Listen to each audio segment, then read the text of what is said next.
তোমার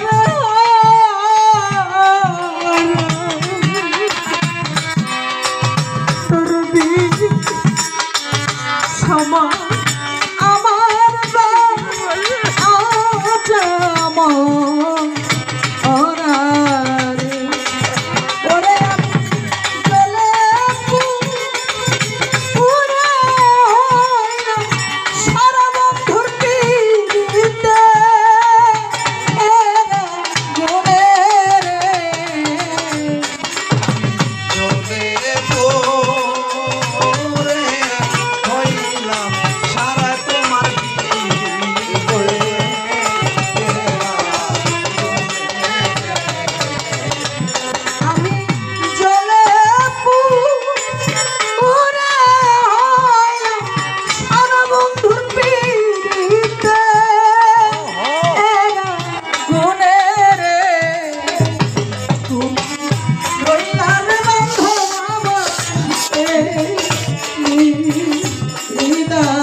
মোস্তফা জান কি করি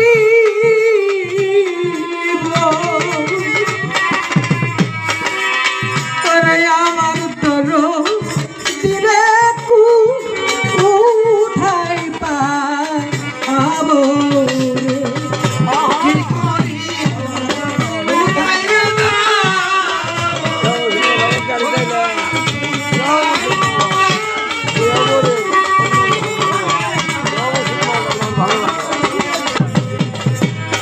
ওরা সরজান কোথায় যাব কি করি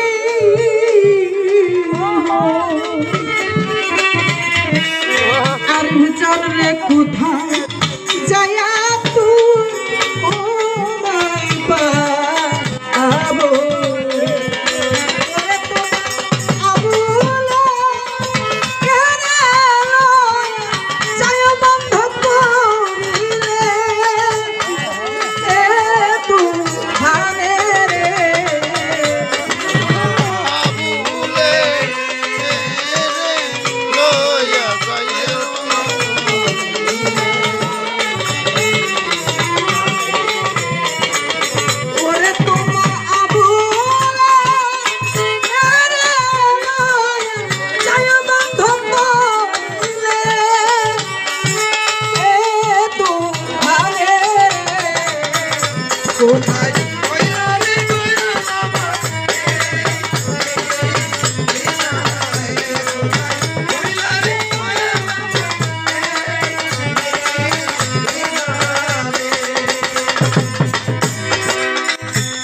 দেখা দাও না, কথা কও না।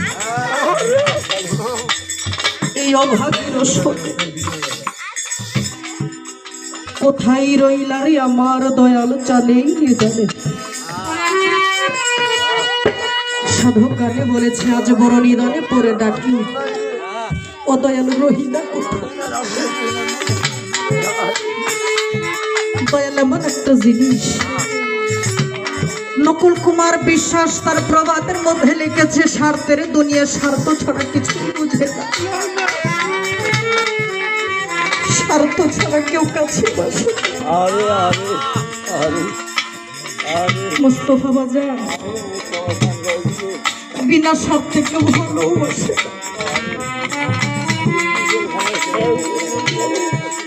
বিনা স্বার্থে শুধু কারা কারা ভালোবাসে তা কি জানে? যার যার গর্ভধারিণী মার জনম দুঃখিনী বাবা। আরো একটা লোক ভালোবাসে, নিঃস্বার্থে ভালোবাসে, যার যার দীনবন্ধু দীনবর্ষে।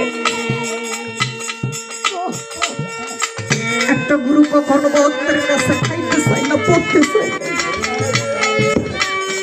চাই শুধু গুরু না।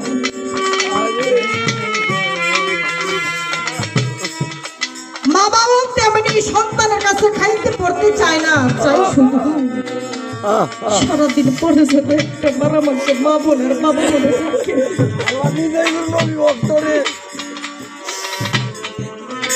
যদি কারো মা চলে যায়, ঘরে যদি কন্যা সন্তান থাকে, কিছুটা সময় তাকে মা বা বলে এই পুরা বুকটা শীতল করা যায়। ঘরে যদি বাবা চলে যায়, যদি পুত্র সন্তান থাকে, তাহলে কিছুটা সময় বাবা বাবা বলে হৃদয়টাকে শীতল করে বছর।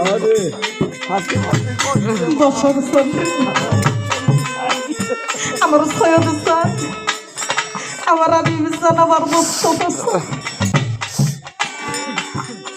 যদি কারো দিন বন্ধু একবার চলে যায়, তার যার মুর্শিদকে যে আসনে রাখা হয় ওই আসনের মধ্যে কাউকে স্থান দেওয়া যায়। তাই তো দীনবন্ধু আছে, আমরা কদর বুঝি না। যখন এই পাগলগুলো চলে যাবে, আমার সৈয়দ চন্দ্রের ভক্ত যারা তারা দেখিল, আমার আরিফ চন্দ্রের ভক্ত যারা তারা দেখিল, আমার মুস্তফা চন্দ্র ভক্ত যারা তোমরা দেখে নাও, যখনই পাগল চলে যাবে, হাজারো মানুষের খুঁজলেও আর সেখানে পাওয়া যাবে না। যদি প্রকৃত ভক্ত হইতে পারো, একজন খাঁটি ভক্তের কাছে কখনো তার মুর্শিদ হারায় আমার মতো আম ভক্ত যারা তাদের কাছ থেকে মুর্শিদ চলে যায়, বিদায় নেই।